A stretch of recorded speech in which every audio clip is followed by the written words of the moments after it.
this issue, and joins me now to have a consideration of what women are going through. Katie, thank you for making the time. This is a huge story, is it not? This, it is. Not just the shortage, but the plight of so many women in the face of menopause. It absolutely is, and actually the shortages is in some ways the least of the problems. I mean, I set up the Latte Lounge, which was a Facebook group 6 years ago, because for 4 years I'd been struggling with a whole variety of symptoms which were misdiagnosed as everything from depression. I think the symptoms that's been misdiagnosed is this excessive blinking that she's doing. I think she needs to go to doctors about that one, don't you?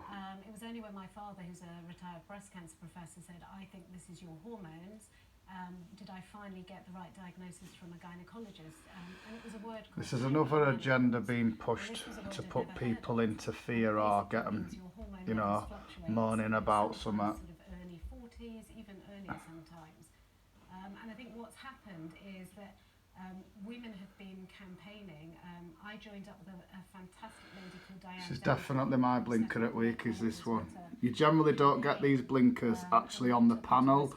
With these guys, it's generally, if you pay attention, it's they normally are, you know, getting interviewed over a phone call or, you know, out on streets, etc. But this one's a pretty bad one, to be fair. She just literally doesn't stop for about 5 minutes.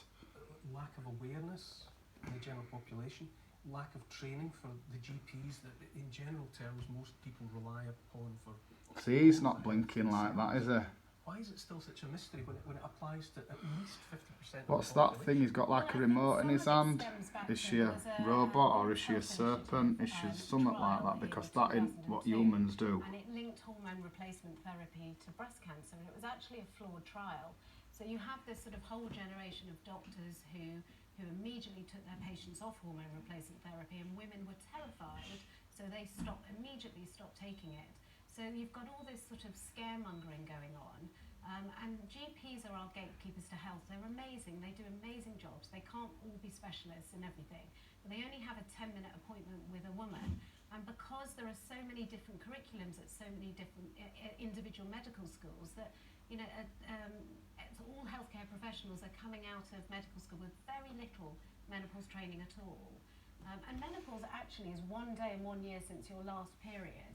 But actually you've got this, you know, when your hormones start fluctuating from, you know, usually from about early 40s onwards, you get these horrendous symptoms, brain fog, you know, anxiety.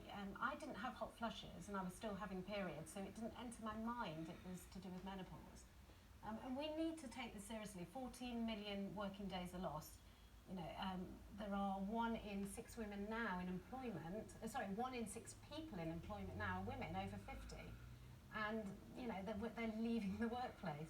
But this shortage that we use as a hook really for this larger story, will that, do you think, maybe turn a bit of a light on the fact, you know, just alert people to the subject full stop?